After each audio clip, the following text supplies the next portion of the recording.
we're going to start off with The Wild Robot. And this is a sci-fi fantasy family type film directed by Chris Sanders. And in this film, shipwrecked on a deserted island, a robot named Roz must learn to adapt to its new surroundings, building relationships with the native animals. Roz soon develops a parental bond with an orphaned gosling.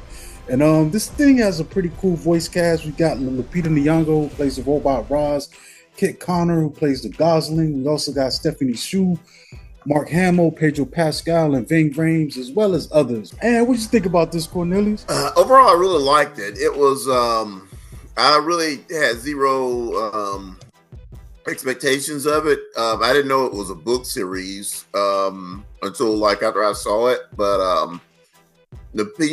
Lupita, how do you pronounce her name? Oh, Lupita.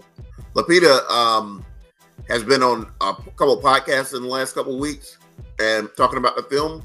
So I just was, I like her as an actress, and this is the first time I think that she's done anything like voiceover work.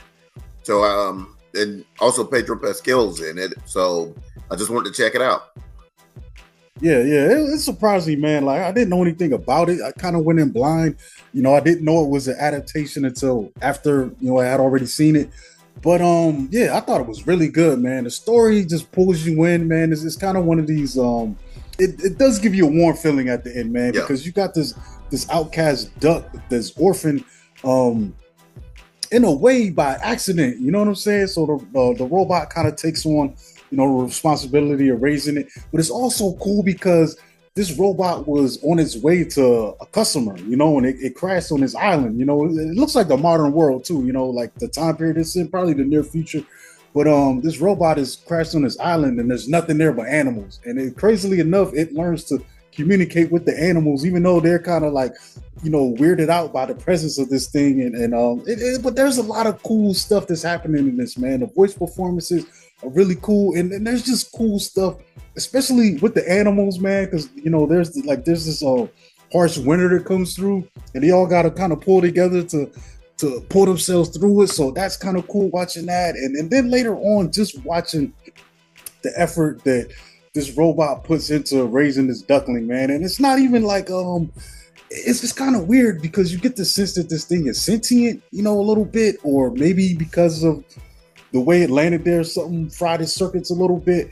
But mostly is starting off as doing this is just, it needs a mission. That's what it is. It's a helper robot, a taskmaster, helps you do your yard work, help you do your laundry, help you do household things. But in this case, the task becomes to help raise this baby goose, But it's a really good film, man. I had such a good time watching this, man. And it's really funny too, man. And like it's not like adult humor, but it is humor that adults can appreciate, man. And shout out to this little kid that I was in the theater with, man. This little kid was laughing, and it was cracking me up, man, because he was just laughing but it's like that little kid laughter that's just hysterical, like they about to fall out the chair. And I was like, man, I wish I could be that little kid right now watching this, even though I still enjoyed it, but I know this little kid's going to probably remember this thing for the rest of their life, man. This is one of those moments, man, Yeah, the animation on this was a little bit different than most of the other Pixar things.